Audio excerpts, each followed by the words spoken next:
मैं आपको यह विश्वास दिलाता हूं कि यदि आप इस वीडियो को अंत तक देखते हैं तो आप काम, क्रोध, मोह, लोभ, लालच और माया से दूर हो जाएंगे।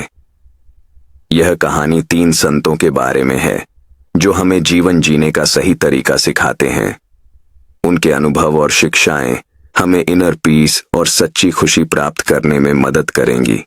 आइए इस यात्रा पर चलते हैं और सीखते हैं कि कैसे संतों के मार्गदर्शन से हम अपने जीवन को अधिक सार्थक बना सकते हैं।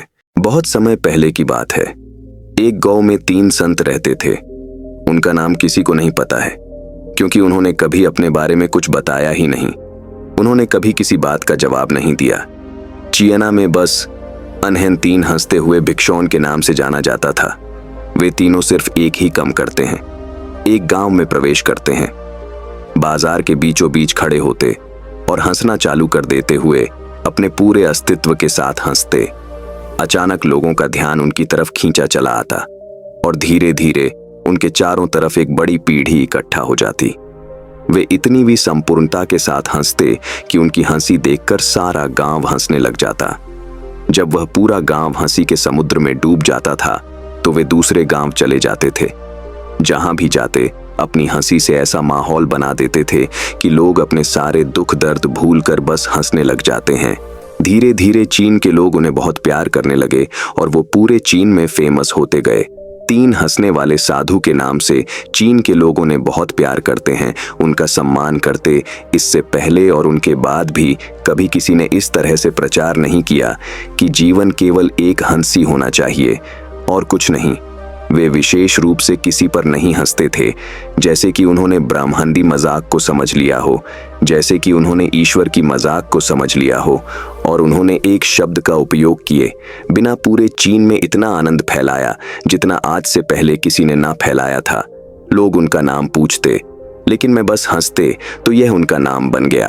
3 हंसते हुए भिक्षु द लाफिंग मोंक पूरे चीन में घूम घूम कर लोगों को हंसते हुए समय के साथ हुए तीनों बूढ़े हो गए। और एक रात जब एक गांव में ठहरे हुए उन तीनों में से एक भिक्षु की मौत हो गई। पूरा गांव सब रह गया।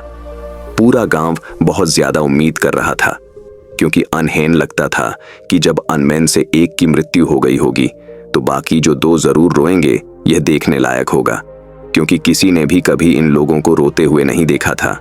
जब सुबह हुई तो पूरा गांव इकट्ठा हुआ, लेकिन दोनों भिक्षु तीसरी की लाश के पास खड़े हैं, जोर जोर से हंस रहे। ऐसी हंसी उन्होंने आज से पहले कभी हो।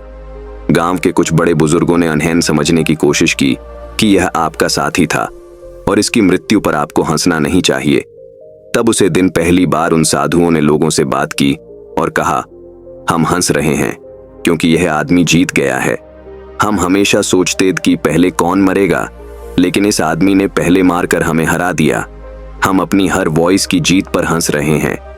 इसके अलावा यह कई वर्षों तक हमारे साथ रहा। हम एक साथ हमने एक दूसरे की मौजूदगी उपस्थिति का आनंद लिया। उसे अंतिम विदा देने का इससे बेहतर तरीका और क्या हो सकता है। हम केवल हंस सकते हैं, लेकिन पूरा गांव दास था। जब मृत्यु भिक्षु के शरीर को अंतिम संस्कार के लिए चिता पर लेटाया गया तो सारे गांव वालों को एहसास हुआ कि शेष केवल मजाक नहीं कर रहे। वह तीसरा जो मृत था वह भी हंस रहा था। चीन में यह प्रथा थी कि जब एक इंसान की मृत्यु हो जाती थी तो उसके पुराने कपड़े उतारकर उसे नहलाकर उसे नए कपड़े पहना दिए जाते। लेकिन मरने से पहले उसे भिक्षु ने अपने साथियों से अपने कपड़े ना बदलने के लिए कहा था। तीसरे भिक्षु ने कहा था, मुझे स्नान मत करवाना क्योंकि मैं कभी अशुद्ध हुआ ही नहीं।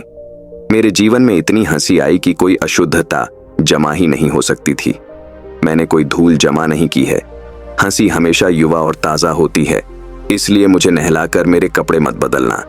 जब उसे तीसरे बिच्छू के शरीर पर आग लगाई गई तो गांव वालों को पता चला कि उसे भिक्षु ने मरने से पहले अपने कपड़ों में कुछ पुरानी चीनी पतखों को छिपा रखा था, जो आग लगने के बाद फटकार आसमान में रंग बिरंगे कदमों में फैल गए। और यह देखकर एक बार पूरा गांव जोर जोर से हंसने लगा। तो इस तरह से वह तीसरा मोख मरने के बाद भी सारे गांव वालों को हंसा गया। और यह देखकर शेष दोनों भिक्षु ने कहा, चालक आदमी तो मार चुके हो, लेकिन तुमने हमें एक बार फिर हरा दिया। तुम्हारे द्वारा गांव वालों के चेहरों पर पैदा की गई है यही हंसी आखिरी हंसी थी।